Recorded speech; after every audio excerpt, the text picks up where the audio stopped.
ধন্যবাদ। জুলাই যোদ্ধা ও আহত দের এই প্ল্যাটফর্ম যারা এখানে অবস্থান কর্মসূচি আজকে শুরু করেছে তাদেরকে প্রথমেই ধন্যবাদ জানাচ্ছি যে এরকম সময়ে এরকম একটি প্রয়োজনীয় উদ্যোগ নেওয়ার জন্য। আমরা জানি যে যেই সংসদ তৈরি হয়েছে হাজারো প্রাণের বিনিময়ে, সেই সংসদের যে প্রথম দায়িত্ব ছিল যে গণভোটের বাস্তবায়ন করা, সেটা কিন্তু করতে এই সংসদ ব্যর্থ হয়েছে। এবং গতকাল আমরা জানি আসলে আমাদের ইতিহাসের, জাতীয় ইতিহাসের একটি কালো অধ্যায়, কেননা যেই গণভোট বাস্তবায়ন অধ্যাদেশ যেটা ছিল সেটা গতকালই ছিল শেষ দিন। সেটা যেহেতু সরকারি দল এটা বিল পাশ করেনি, এটা অটোমেটিক্যালি ল্যাপস হয়ে গেছে। তো এটা আমাদের কাছে মনে হয় যে দেশের প্রায় 70% মানুষ যেখানে একটা সিদ্ধান্ত দিয়েছে, গণরায় দিয়েছে, সেটাকে যে বর্তমান সরকার এবং এই সংসদ এটার ব্যাপারে কোনো সিদ্ধান্ত নেয়নি, সেটা আসলে জনগণের সাথে প্রতারণা।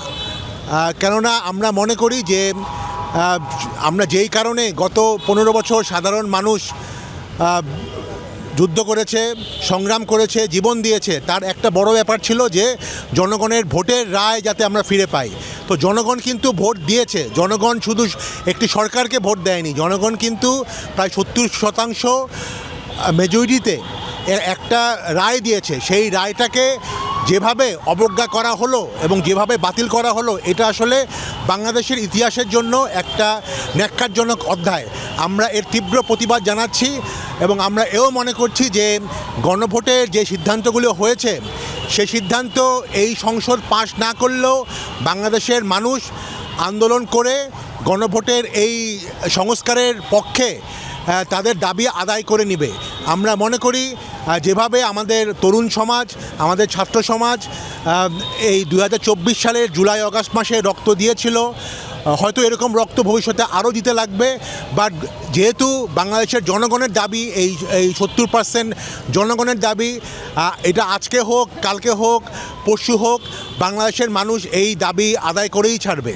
তা আমি মনে করি এটা আমাদের একটা বড় সংগ্রামের জন্য আমাদের প্রিপারেশান নিতে হবে এবং সেই সংগ্রাম আসলে নেতৃত্ব দিবে আমাদের যারা তরুণরা এবং যারা জুলাইয়ে আহত হয়েছে, জুলাইয়ে যাদের পরিবার, অনেকে তাদের পরিবারের সদস্য হারিয়েছে, তারাই আসলে এই দায়িত্ব নিবে। তো আমি আশা করব আমরা সবাই যাতে ঐক্যবদ্ধ থাকি এবং আমরা যাতে আরও একটি বড় সংগ্রামের জন্য নিজেদেরকে প্রিপেয়ার করি। কেননা বাংলাদেশের মানুষ অতীতেও দেখিয়েছে যে তাদের জন্য যেই গণতান্ত্রিকভাবে তারা যেভাবে তাদের দাবি আদায় করতে পারে আন্দোলনের মাধ্যমে, সেটা তারা যেটা মনে করে দেশের জন্য ভালো, রাষ্ট্রের জন্য ভালো, তারা দাবি আদায় করেই ছাড়ে। তো আমি যারা জুলাই যোদ্ধা এবং জুলাইয়ের শহীদ পরিবারের যারা এখানে উপস্থিত আছে তাদেরকে ধন্যবাদ জানাচ্ছি যে এই সংগ্রামটা শুরু করার জন্য, এবং ভবিষ্যতে আমরা সবাই মিলে আমরা দেশের সংস্কারের যে দাবি সেগুলো আমরা আদায় করব। ধন্যবাদ।